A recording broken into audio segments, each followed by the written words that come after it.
This is Undaunted.Life, a man's podcast. I'm your host, Kyle Thompson. Let's get into it. All right, guys, we're going to be going over some really exciting stuff today. I want to go ahead and get into the best books that I read in 2017. So I'm going to be going over 10 books that I read that I really want to share with all of you, and then also want to talk about some books I'm excited to read coming up for next year. Also, this podcast is going to be a little bit longer than some of the normal podcasts that you're going to see, obviously longer than what I promised in our first episode. So it's going to go well beyond that 15 to 20 minute mark. It's more around about an hour. But I wanted to make sure to go into detail on some of these books just to give you an idea of what they are, what they're all about. And also beyond that, I just wanted to make sure that you knew enough to where if you wanted to pick up one of these books so you can read it for yourself, that I gave you that opportunity with the information I present. But before we launch into all that, let's go ahead and address the elephant in the room. And that is, as soon as I said the word books, at least a portion of my audience was just like, you've got to be kidding me. Books? I thought this was a man's podcast. What are we doing talking about books? That's for nerds, blah, blah, whatever the excuse is. So let's go ahead and talk about that a little bit, because this is one thing that I've noticed as a 31-year-old man in my life as I've tried to develop as a man. The majority of men do not read. And I mean like at all. I mean, unless you look at like Twitter or fantasy football statistics or something like that, they read those. But in terms of like reading books or reading anything that is challenging them or helping them learn, you don't get a lot of that. The majority of my guy friends do not read. They do not read books. They do not read anything. The majority of my family is the same. All the men in my family, they don't read. And I've always wondered why that is the case, because myself, I'm not a big time reader. When I was in school, I didn't really read a ton of the books. There's a lot of books and literature that I'm having to kind of go back and read, more so out of guilt because I didn't actually read them when I was supposed to. But now that I've kind of gained this appetite for knowledge and for reading really over the last 4 or 5 years, I've really had to look and try to determine what is that thing in most men that makes them think that the last book they should have read was probably when they're 18. And that's really the thing that I've heard. I've heard from most guys that they stopped reading books when they graduated high school. But your brain isn't even really done developing until your mid-20s. Like the prefrontal cortex of your brain isn't even done developing. So why would you take 6, 7, 8 years off of like feeding your brain with that type of knowledge? Like, it's not something that I've ever really understood. And you've heard all the quotes, right? You know, readers are leaders, and try to read X amount of books per year to stave off this or stave off that. But there's fairly legit things and concerns when it comes to us reading. I mean, you can think fast and retain more information when you practice reading. It's just like anything else. If you practice throwing, you should get better at throwing. If you practice running, you should get better at running. If you practice certain lifts or certain things like jiu-jitsu or judo or anything like that, you should get better. But it's the same thing with retaining knowledge and being able to recall it. You have to work your brain out like it is, like what it is, which is a muscle. And you have to be able to flex your brain muscle and be able to utilize it so when you need to recall that information, it comes up. And not to get so like super scientific, but there's actually quite a bit of research now that reading consistently throughout your life helps you stave off things like Alzheimer's, dementia, and other mental disorders or issues. Because just think about it, guys. If you live to your life expectancy, right, which is probably for most of you listening in your early 80s, and you're the type of guy that thinks that you don't need to do anything with your brain, you don't need to exercise your brain or read since the age of 18 or so, that's about 60 years or more of you just sitting there doing whatever it is that you're doing, not filling your brain with knowledge, not trying to learn different points of view or go at things in a different way. And really, with Undaunted.Life, we're all about mental resilience, right? You know, we always talk about physical, mental, and spiritual resilience. Mental is such a key thing. It's doing the hard things. It's reading things that challenge you.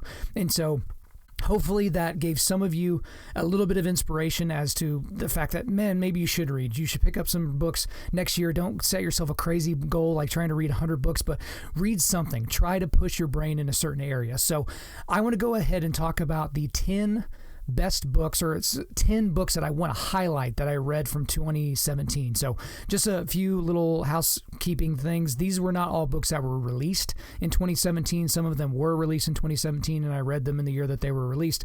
But some of these are older books, but these are just books that I took down in 2017. So these are ones that a lot of these actually show up on the Undaunted book list, which I'm going to talk about a little bit more in a future episode. But we compiled the 100 books that every modern Christian man should read. You can find that list at www.Undaunted.Life/book list.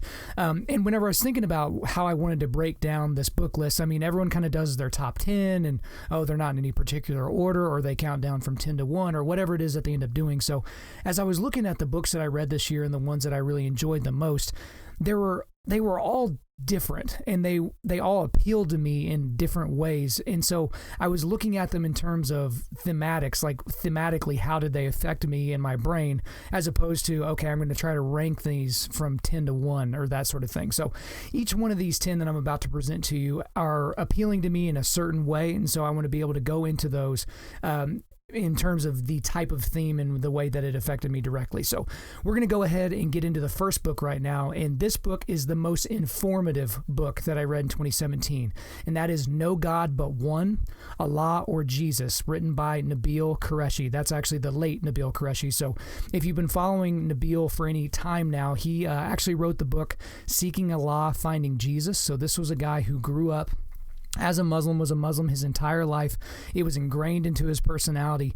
But you can read in his memoir, Seeking Allah, Finding Jesus, you can read about his conversion from Islam to Christianity, what it did to him personally, what it did to his family, kind of the reasons why he switched. But this book is a really deep dive into the differences between Christianity and Islam, and specifically Jesus and Allah, and of course it brings in Muhammad as well. And so Nabil Qureshi, at the time he wrote this book, he was working for RZIM, that's Ravi Zacharias International Ministries. So he was an apologist, essentially. He was going around doing Christian apologetics, and specifically because of his background, he was looking a lot into what was going on within Islam and his experience within Islam. And so for most of you know that Nabil actually passed away this year of stomach cancer, so that's very, very unfortunate, but he did leave us several great assets for us as Christians to be able to find knowledge. So the two big questions that this book looks at is, the first question is, what are the differences between Islam and Christianity? And the second question it goes into is, can we know whether Christianity or Islam is true? So again, what are the differences between Islam and Christianity, and can we know whether Christianity or Islam is true? So it really gets into a lot of minutia. So it breaks down both of those points, and it takes them several hundred pages to break down both of those questions and to look at things from both perspectives. So it's a very fair and balanced view at Islam and at Christianity. And my favorite quote from the book was actually this. So it says, quote, "But in order to follow a peaceful Islam, one has to ignore or reject vast swaths of traditions from Muhammad's life, as well as virtually the entire history of Islamic jurisprudence," end quote. So that is an unbelievable quote that if you read into the book, you'll see how he can make such a statement that is seemingly so countercultural. But this is such an important book for Christians, especially with the current climate of things that we're seeing. Everyone's so concerned about terrorism and ISIS and Boko Haram and Al-Qaeda and terrorist attacks on our soil as Americans. And a lot of us don't have the foggiest idea what's going on within Islam. We have no idea what the Quran says. All we know is what they say on Fox News, or say on CNN, or say on your favorite blog, or what you saw on a meme on Twitter. But this is a book that will actually inform you. So whether you're a theist, a non-theist, a Christian, a non-Christian, whatever that ends up being, it's going to give you at least some sort of a semblance of an understanding of what the Quran says, what the Bible says, and how you should think about them both. So that is the first one. That is the most informative book that I read this year, No God But One, or Allah or Jesus.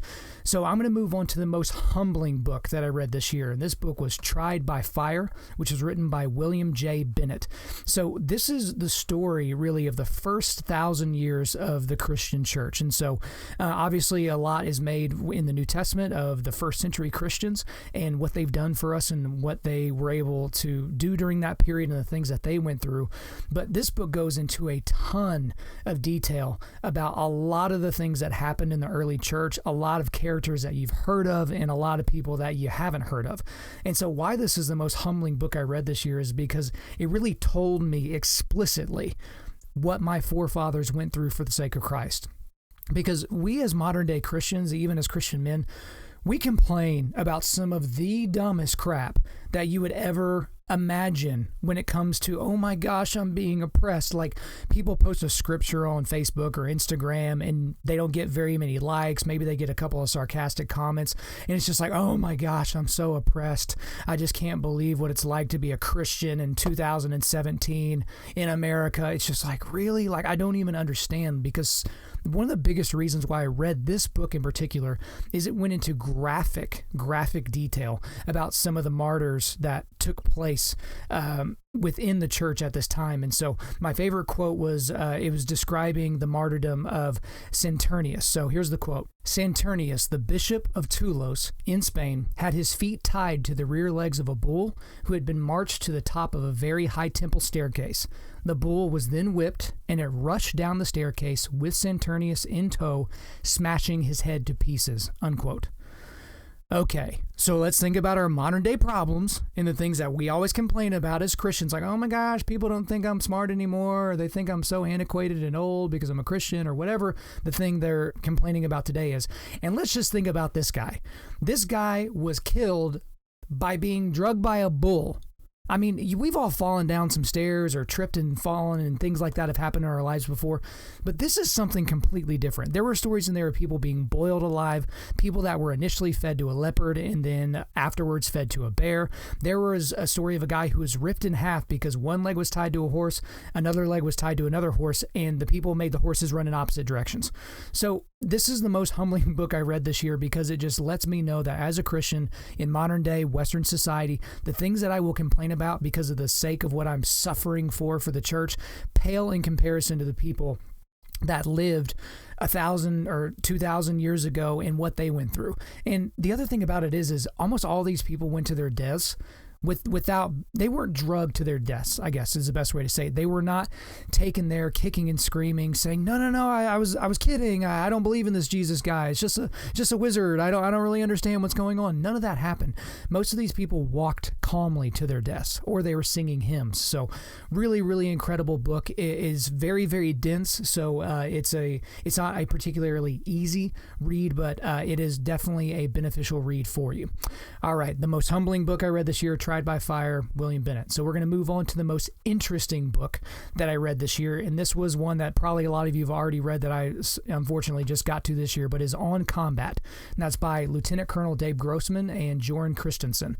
And so I'm just going to read to you a description of this book from Amazon, because I think it does a pretty good job of giving you an idea as to what this book is about. So, quote, On Combat looks at what happens to the human body under the stresses of deadly battle, the impact on the nervous system, heart, breathing, visual and auditory perception, memory, then discusses new research findings as to what measures warriors can take to prevent such debilitations so that they can stay in the fight, survive, and win.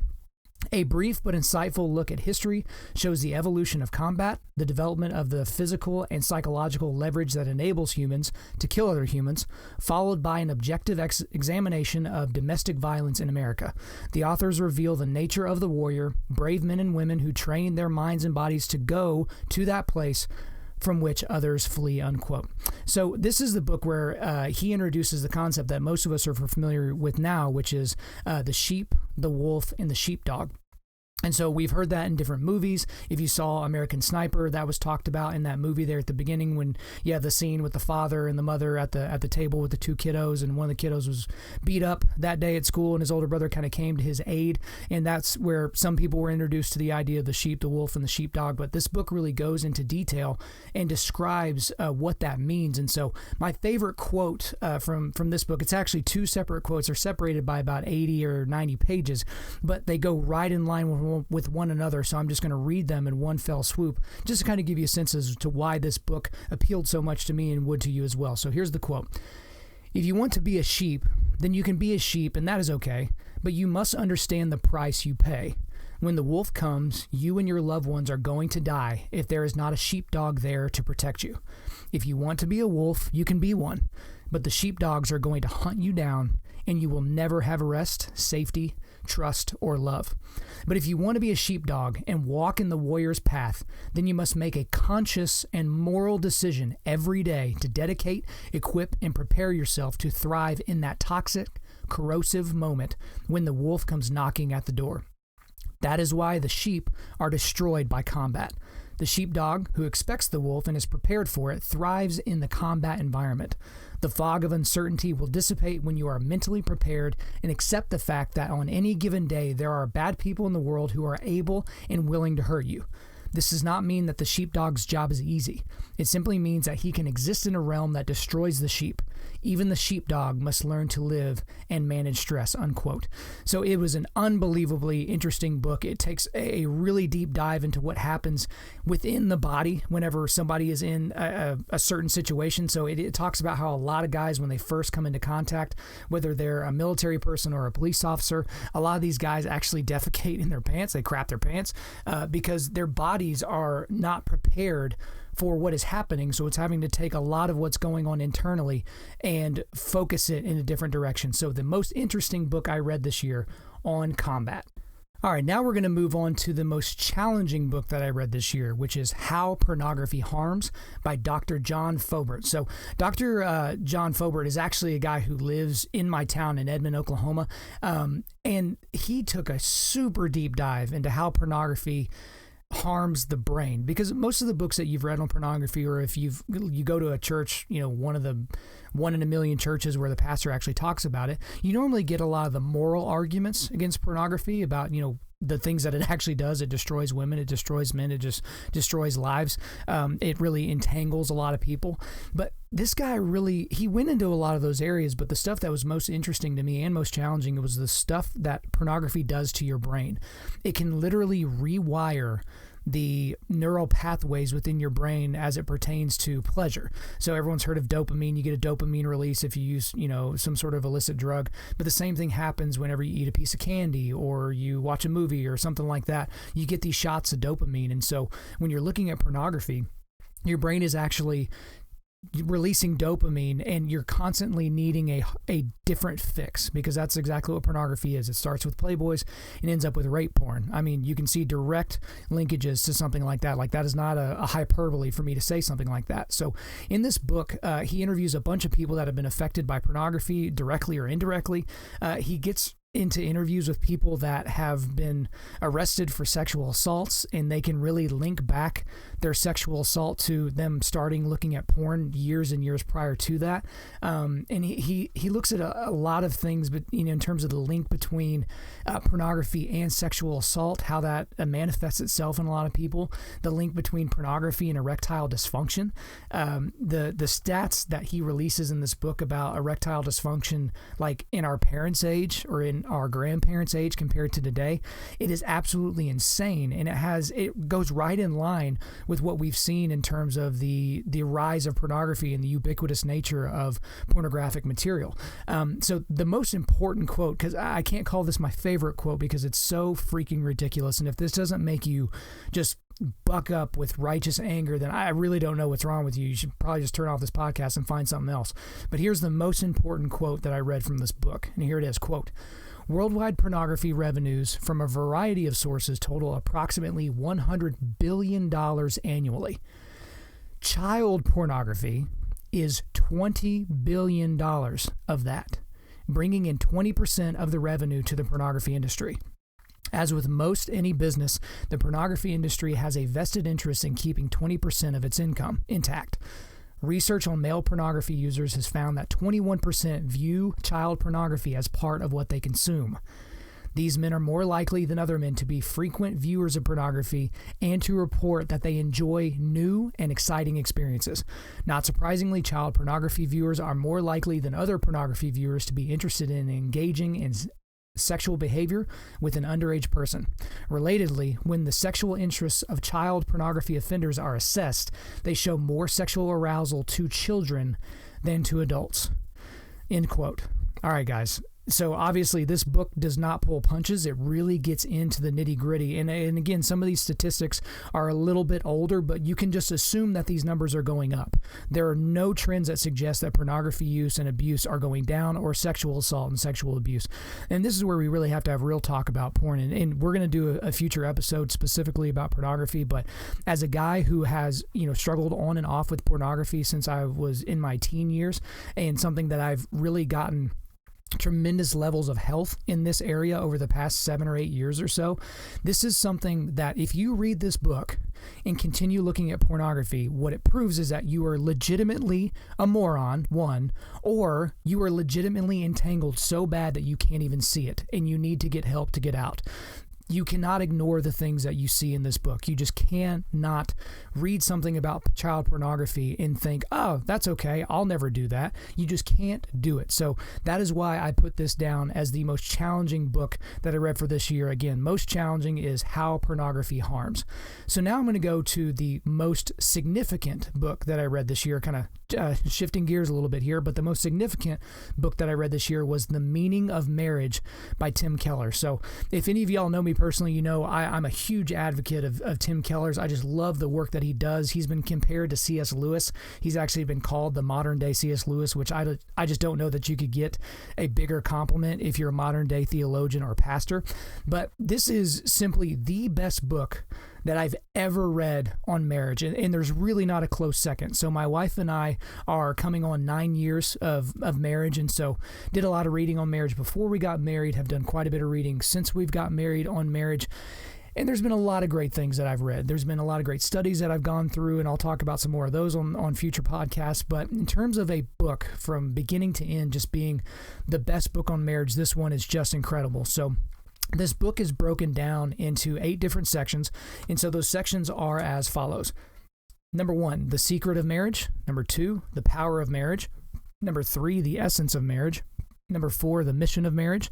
Number 5, loving the stranger. Number 6, embracing the other. Number 7, singleness and marriage. And number 8, sex and marriage. So the favorite quote of mine from this book is as follows, quote, "So, if your definition of love stresses affectionate feelings more than unselfish actions, you will cripple your ability to maintain and grow strong love relationships. On the other hand, if you stress the action of love over the feeling, you will enhance and establish the feeling. That is one of the secrets of living life as well as of marriage." So it's just such a fantastic book. I would highly recommend it to all the husbands that are listening in the audience today, but also specifically to those who are not husbands. I mean, if you're single or if you're in a relationship right now that could end up leading to marriage, why not get a head start on trying to have a good paradigm in your brain as to what marriage is and what it could be for you in your relationships? So the most significant book I read this year, The Meaning of Marriage. So now I'm going to move on to the most inspiring book that I read this year, and that is Discipline Equals Freedom Field Manual by Jocko Willink. And most of you know who Jocko is. If you're a listener of this podcast, you're probably a listener of Jocko's podcast as well. But if you're not, legitimately, what is wrong with you? Like, how do you not listen to the Jocko podcast? He is legitimately one of my favorite people on planet Earth. One of these days, I'm going to have to, do a jiu-jitsu roll with him, go surfing, go work out. Like, he's just such an inspiring figure. So for those of you who don't know who Jocko Willink is, he's a former Navy SEAL. He was in Task Unit Bruiser, which is one of the most decorated units over in Afghanistan. He wrote the book Extreme Ownership with one of his SEAL brothers, Leif Babin. And so that's made the rounds in a lot of different circles, especially business and leadership circles. But it's just such an incredible concept, the concept of discipline equaling freedom. And so you could technically probably, I guess, put this book in the self-help category, but it is not going to reek like most self-help books that you've read, or the ones where you get to the end and it's just like 300 pages and you're like, what did I even read? Did I even learn? Did anything actually improve? And it's broken down into a lot of different sections. He goes into his workouts, he goes into his mindset, and most of it is in bite-sized little chapters, whether they're a page or 3 pages long. The text is actually really, really cool. I guess the pages, it's like black pages with pictures in the background, like black and white pictures, and you've got the text on front. It's a really, really impressive looking book, and the stuff inside of it is really impressive as well. And so I'm going to read to you something. It's a little bit lengthy, so just hang with me, but it's his concept of good. So if you listen to his podcast, you hear him say good all the time. Like something goes bad and he says the word good. And so it really breaks down into why does he say something like that? And so for me personally, I'm a naturally kind of a pessimistic type of person, and I don't really like to lose. I like to set up opportunities where things can succeed most of the time. And so this chapter of this book really, really hit me hard. So I'm going to go ahead and read it to you now. So here we go. How do I deal with setbacks, failures, delays, defeats, or other disasters? I actually have a fairly simple way of dealing with these situations, summed up in one word: good. This is something that one of my direct subordinates, one of the guys who worked for me, a guy who became one of my best friends, pointed out. He would pull me aside with some major problem or some issue that was going on, and he'd say, "Boss, we've got this thing, this situation, and it's going terribly wrong." I would look at him and I'd say, "Good." And finally, one day he was telling me about something that was going off the rails, and as soon as he finished explaining it to me, he said, "I already know what you're going to say." And I asked, "What am I going to say?" And he said, "You're going to say, good." He continued, "That's what you always say. When something is wrong or going bad, you just look at me and say, good." And I said, "Well, I mean it, because that is how I operate." So I explained to him that when things are going bad, there's going to be some good that will come from it. Oh, mission got canceled? Good. We can focus on another one. Didn't get the new high-speed gear we wanted? Good. We can keep it simple. Didn't get promoted? Good. More time to get better. Didn't get funded? Good. We own more of the company. Didn't get the job you wanted? Good. Go out, gain more experience, and build a better resume. Got injured? Good. Needed a break from training. Got tapped out? Good. It's better to tap out in training than to tap out on the street. Got beat? Good. We learned. Unexpected problems? Good. We have the opportunity to figure out a solution. That's it. When things are going bad, don't get all bummed out. Don't get startled. Don't get frustrated. No. Just look at the issue and say, good. Now, I don't mean to say something trite. I'm not trying to sound like Mr. Smiley Positive Guy. That guy ignores the hard truth. That guy thinks a positive attitude will solve problems. It won't. But neither will dwelling on the problem. No. Accept reality, but focus on the solution. Take that issue, take that setback, take that problem, and turn it into something good. Go forward. And if you are part of a team, that attitude will spread throughout. Finally, if you can say the word good, then guess what? It means you're still alive. It means you're still breathing. And if you're still breathing, that means you've still got some fight left in you. So get up, dust off, reload, recalibrate, re-engage, and go out on the attack.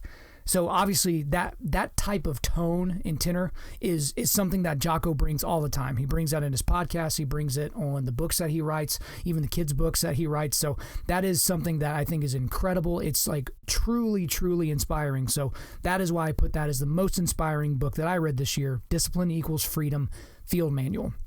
Now let's move on to the most fun book that I read this year, and that is Mansfield's Book of Manly Men. And this is written by Stephen Mansfield. He's also got a great podcast. He's got 2 podcasts out, actually. So the Stephen Mansfield podcast and the Great Man podcast, I would highly suggest both of those. Those are both short-form podcasts, so really easy to digest those. So I will go ahead and give you the description of this book from Mansfield himself. So Mansfield says this: "My goal in this book is simple. I want to identify what a genuine man does, the virtues, the habits, the disciplines, the duties, the actions of true manhood, and then call men to do it." I mean, that's it. Like, that's exactly what he said. It's like, in one sentence, that is the whole reason for his book. And that's why this book was so fun. So it was incredibly informative, but just a really, really, really fun read. So in this book, he had 4 maxims that he put out as the 4 manly maxims, and they are as follows. So the first is manly men do manly things. Manly men do manly things. The second is manly men tend to their fields. So manly men tend to their fields. The third, manly men build manly men. Manly men build manly men. And the fourth is manly men live to the glory of God. Manly men live to the glory of God. And so after he established those maxims, he goes into a lot of different subject matter areas that would be of interest to a lot of men. So some of those are our honor, legacy, humor, integrity, vision, even sacrifice. It goes into a lot of other areas as well, but those were just some of the ones that were really, really important, and I really liked the stories. And so all of the chapters are kind of anecdotal stories from history, from guys that you may recognize or not recognize. And it really shows how they use those virtues in their lives. So my favorite quote from this particular book, and which is really appropriate for today, especially with what I said initially in terms of why guys don't like to read, is as follows. So, quote, "A man ought to invest in knowledge because it is part of living in this world fully engaged and glorifying God. Yet our times also make it essential. The amount of knowledge in the world is increasing. Technology is transforming our lives. New trends can rise like floodwaters and sweep devastation into our homes. Men committed to tending their fields learn, study, research, dig out facts, and test theories. They know how to safeguard their families. They serve well because they serve as informed men, unquote. Again, I cannot stress enough how important it is to be an informed man, to cultivate manly resilience, and you can really do that by utilizing books, reading a lot of books. And so obviously would suggest this one as the most fun book that I read this year, Mansfield Book of Manly Men. So now I want to go into the most exciting book that I read this year, and that book is The Operator by Robert O'Neill. So if that name sounds familiar, that is the Navy SEAL who was in DevGru or SEAL Team 6 who fired the shots that killed Osama bin Laden. So that is obviously what put SEAL Team 6 on the map. This guy was, again, the guy who ended up coming through the room, firing those shots. He was also on the mission that saved Captain Phillips whenever he was kidnapped by the pirates out of Somalia. And so this book is fairly similar to other SEAL memoirs, except for the fact that he is talking specifically about one of the most famous missions in the history of the SEAL community. And so it is a really exciting book because it goes into, yes, his early years as just a kid, his early years as a SEAL, him going through BUDS. It's not a necessarily unique view in terms of how difficult BUDS is. That's kind of something we see in all SEAL memoirs. But it is a really, really incredible book. And once it gets into all the things that surrounded the mission to kill Osama bin Laden, it gets really, really awesome. So my favorite quote from this book is really after they did a couple of direct action missions. This was kind of the quote he put out there, and it was really, really fantastic. So here it is, quote, "In our after-action assessment, my boss and I were going through the list we'd made and started counting. With 2 dogs and 17 SEALs, we'd killed all 19 of the terrorists without hurting one woman or child or taking any casualties. The next day, the locals, who'd been terrorized by this al-Qaeda cell for 4 years, realized that all of their oppressors were dead. We could see their reaction because we had aircraft circling overhead, watching in case any more bad guys showed up to bury the dead. No more bad guys, just a big celebration. The party got so big, with all these jubilant people drinking juice and dancing in the street, that the newspaper in Baghdad sent a reporter up there. He asked, 'Who did this? Who came last night?' The woman responded, 'Ninjas, and they came with lions.' That was the headline the next day in Baghdad." I mean, that is literally one of the coolest quotes that I've ever read in any military memoir. So when this woman responded to the reporter, "Ninjas, they came with lions." Like, that is just so, so cool. So I know that seeing that was really a big boon for the guys, and that really helped them as they went on future missions. That's what they were over there for. So a lot of people get twisted up in the politics of what's going on over there, and they tell you all the conspiracy theories about oil and all this garbage. But really, they're over there, and they're taking these oppressed people out of the jaws of these monsters over there. And so it was really, really cool to hear him specify a occurrence like that went on over there. So again, the most exciting book that I read this year, The Operator. Now, I got 2 books left. I'm going to do my least favorite and my favorite book of the year. So let's go ahead and start with my least favorite. Man, it's like I get mad all over again whenever I think about this book. So my least favorite book that I read this year is Find Your Why by Simon Sinek. Some of you, as soon as I said that, you're like, wait a minute. Simon Sinek's like, he's a big time guy. He's like a TED Talk guy. He wrote, Start With Why, which was a big successful book, and, New York Times bestseller. And he does all this business consulting and everything. And I'm sorry. This book was not only the worst book that I read this year, the least favorite book that I read this year, it might be the worst book I've ever read in my entire life. And I'm not trying to be exaggerative. I'm really not. It was just, I couldn't believe how bad the book was by the time I finished it. It only took me about an hour and a half to read it. But this book, Find Your Why, is the prequel to his book, Start With Why. So Start With Why took everybody by storm in business and all the TED Talk circles several years ago. But people got to the end of the book, Start With Why, and they're like, well, but wait a minute, Simon, I don't even know what my why is. And so this book is like a prequel book to Start With Why, but it came out after the fact. So he's kind of trying to go backwards and trying to help people figure out what their why is so that they can springboard into starting with why. But, oh man, it was just such a mind-numbing read. And so I don't normally do reviews like on Amazon or anything like that. I normally just let things go. But literally, as soon as I finished reading this book, like I just felt compelled to go on and share my thoughts on it. So as opposed to just giving that to you again, I'm just going to read it to you. So I'm going to read the 1-star review I gave this book on Amazon. And so the title of my review is Heaping Pile of Self-Help Trash, if that kind of gives you any idea of where this is going to go. So here we go. Heaping pile of self-help trash. I do not normally write reviews for books that I read, but when I do, it is usually because the book was especially incredible. This book was the exact opposite. I tend to stay away from self-help books, and this latest writing by Sinek reminded me why I do so. I understand that there is sometimes genius in simplicity, but the concepts in this book are so elementary that it's painful to read. There is nothing new in these pages. I have not read Start With Why, so perhaps this is just a terrible part 2. I'm sure Sinek will make millions off of this book, and it is only because of the sheep that read it won't realize how unoriginal the content is. It is in the least exaggerative way that I can say it. I cannot ever suggest that anyone ever read this book. End quote. Okay, so again, this book was just so bad. I can't suggest that anybody read it because there's nothing in here that's going to be moving to you. For the guys that are listening to this type of podcast, I just don't see it appealing to you in any way. And one of the big things about this book was getting you to write a why statement. So basically figuring out your why and putting it into a statement. This was really when the book kind of took a turn for me where I was just like, is this guy for real? So this is Simon Sinek, like the Brainiac genius guy. This is his why statement. To inspire people to do the things that inspire them, so that together we can change our world. That's it. That's legitimately it. To inspire people to do the things that inspire them so that together we can change our world.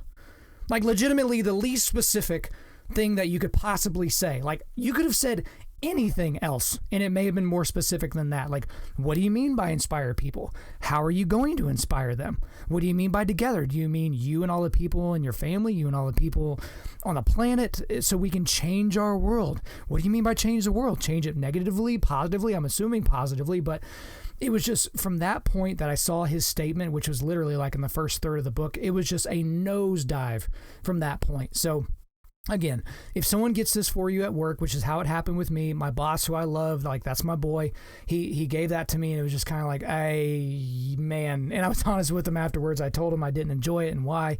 And he understood. It just wasn't really my cup of tea. So again, least favorite book I read this year was Find Your Why by Simon Sinek. So we are going to put that in the past, and now we're going to move on to my final book that I'm going to share with you today from my list of books that I read in 2017. So my favorite book I read this year is called The Phenomenon, written by Rick Ankiel and Tim Brown. So if any of you are baseball people, you are definitely going to like this book, especially if you're a St. Louis Cardinals fan. This is going to be right up your alley because you know the story so intimately of Rick Ankiel. But really, if you're a sports person or a baseball person, this is a really, really fantastic book. So if the name Rick Ankiel sounds familiar to you, in the late 90s and early 2000s, like 1999, 2000, he was the next big thing pitcher. He was a left-handed pitcher being compared to Sandy Koufax. He was a St. Louis Cardinal, one of the 6 classic legendary franchises in baseball. And he was it. Like, he was young, he was competitive, super athletic. He could even hit a little bit, but he was the Mr. Everything pitcher.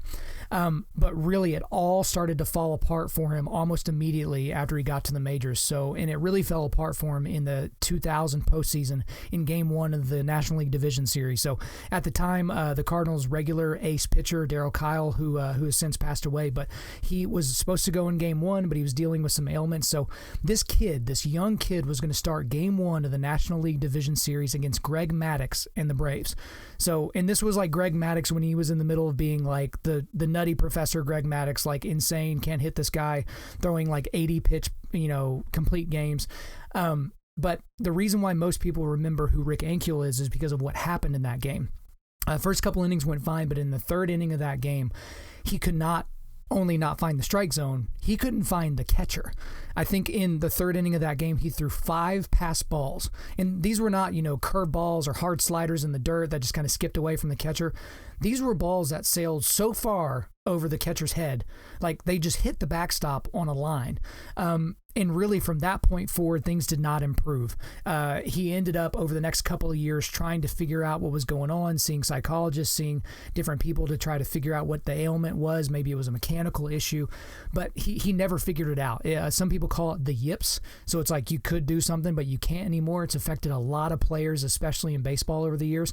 But it's a story it's a biography of him describing what was going on at the time and then how he ended up coming back. If you know his story, you know that he eventually came back years later as an outfielder. He spent several years at the end of his career as an outfielder, which was incredibly amazing story. But here's the thing: it's another sports biography, right? We've all seen those. We've all heard them. But this is maybe the most uniquely written bio that I've ever read, because biographies, you normally assume that they will go a certain way. Chapter 1, I was born in this town to these parents, and this was the street I grew up on, and here's my brothers and sisters, and then you just kind of go along, and then I discovered baseball, and then I went to high school, and then here I got drafted. It's that kind of thing, and there's nothing wrong with that. It's just, it's a very time-honored tradition to write biographies that way, but this biography skipped around a bunch.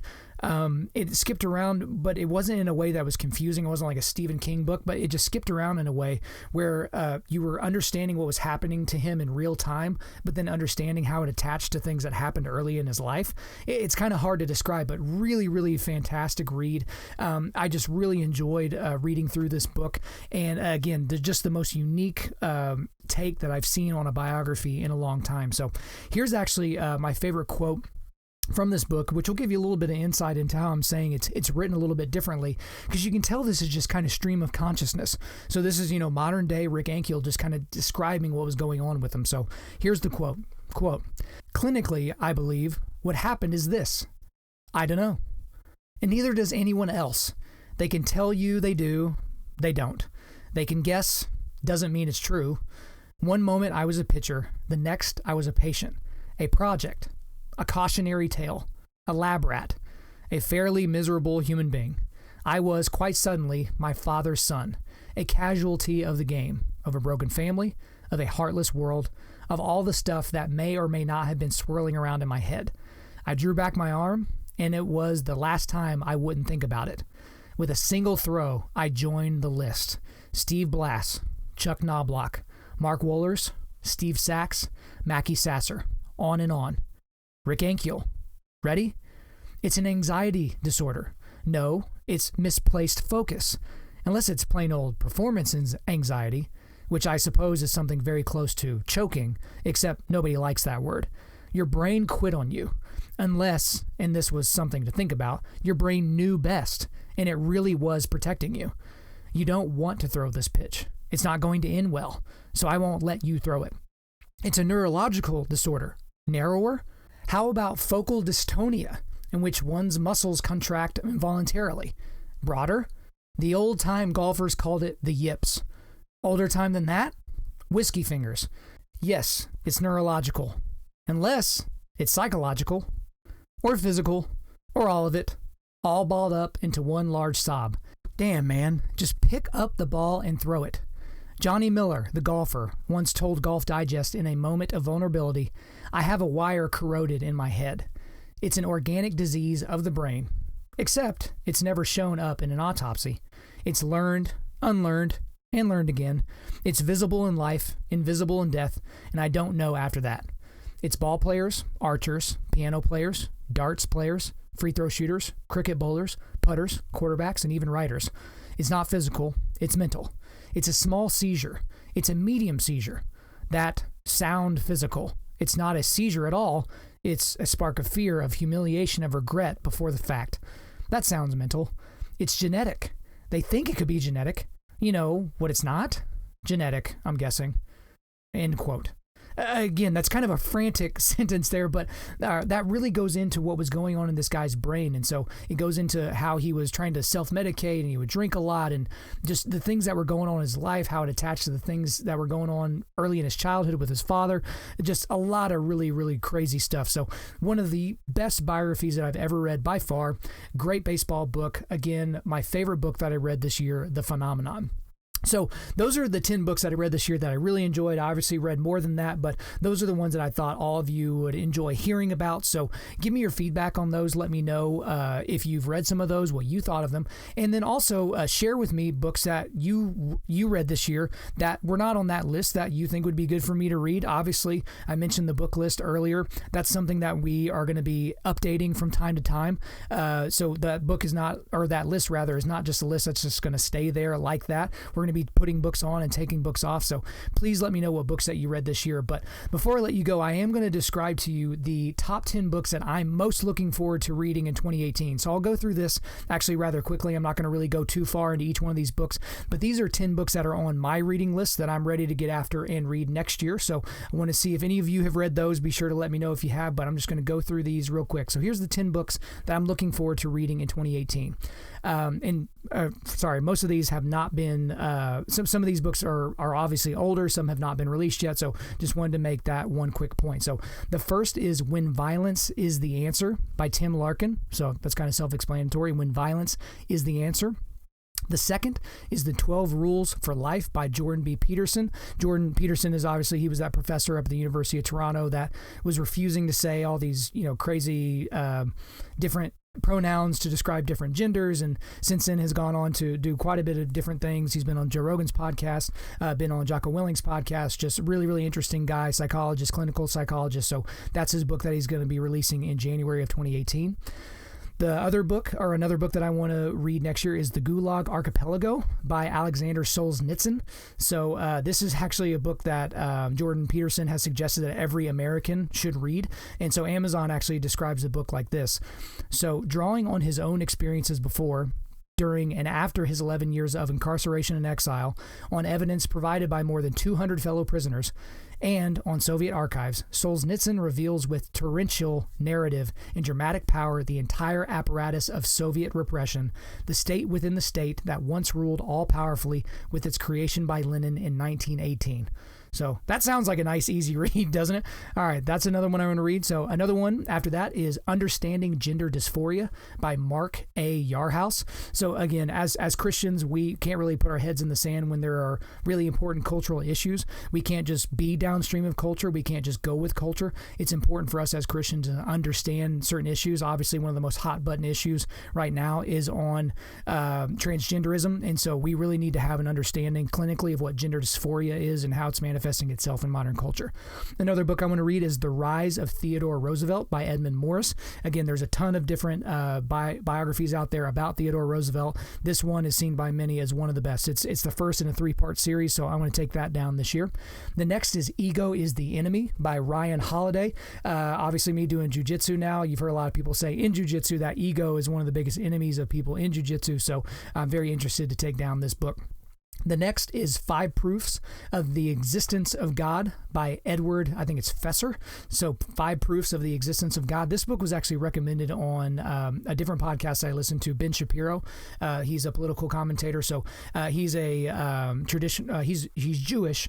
And one of the things that he does from time to time is he will go to universities and debate, mainly political debates, but he does debates with theists as well. And so this is going to be apparently an interesting book on different proofs that kind of look at why believing in God is a logical thing to do.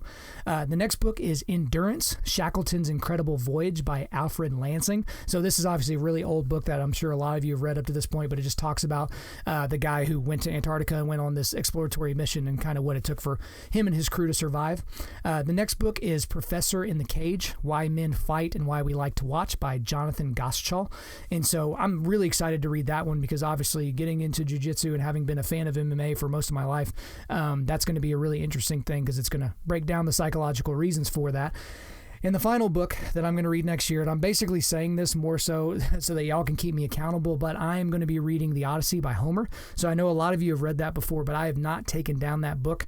I'm not a great reader when it comes to my speed and my comprehension, so taking down like 1,000 pages of ancient poetry is not necessarily something that I would want to do all the time, but it's obviously a classic book. It's something that I think most men should read. It's on the list of the 100 books that I think every man should read. So those are the 10 books that I'm most excited to read next year. And just so all of you know, all the books that I talked about earlier, the books that I said were the best of 2017 and the books I'm going to read next year, all of those are linked in the show notes. So you can obviously find those on whatever, Kindle or iPad or whatever store you want to use for that, for an e-reader. And then I left all of the Amazon links on there for you. And obviously we would suggest that you go to a local bookstore if that's what you're into to get those books as well. So one thing that we're going to be doing at the end of every podcast is we're going to do a quick resilience boost, because as most of you remember, we are a men's ministry and our mission is to cultivate manly resilience, and specifically that means providing content that forges spiritual, mental, and physical toughness. So today I want to just keep in this theme of mental resilience, and I want to suggest a book for you to read. It is my favorite book that I've ever read, and it is Fearless by Eric Blem. So I don't want to say a whole lot about this because I know I've described a lot of different books to you today, but this is a biography of Adam Brown, who was a Navy SEAL that passed away on mission overseas, and it's just one of the most incredible books about a man's life, because it's not just, he was born, he always wanted to be a commando, he went to Buds, it was tough, but he made it, and it's just not that same type of book. It just goes into how this guy should have never even been in the Navy, much less been a Navy SEAL, much less been a guy that made it all the way to SEAL Team 6. And so just an incredible book that really talks about the resilience of the human spirit, and also when that spirit depends on God. So thank you all so much for listening today. I know we went over a lot of different materials. Hopefully this was good for you, and that this is something that you can interact with us on. Let us know what books that you've read that you would like us to read, things that you want us to add to the list, whatever. So please subscribe on iTunes, SoundCloud, or Google Play, and refer your friends to listen to this podcast and share on social media. If we deserve a 5-star review, please leave one for us. Our website is www.Undaunted.Life. Follow us on Instagram and Twitter at Undaunted.Life, and on Facebook.com/Undaunted.Life. And as always, we want to thank August Burns Red for allowing us to use their music library for our content. The intro-outro music on this podcast today is their song King of Sorrow, which is off their latest release from this year, Phantom Anthem. So links for that are in the description. I'm your host, Kyle Thompson. Remember, keep cultivating manly resilience, keep forging spiritual, mental, and physical toughness, keep seeking the Lion of Judah.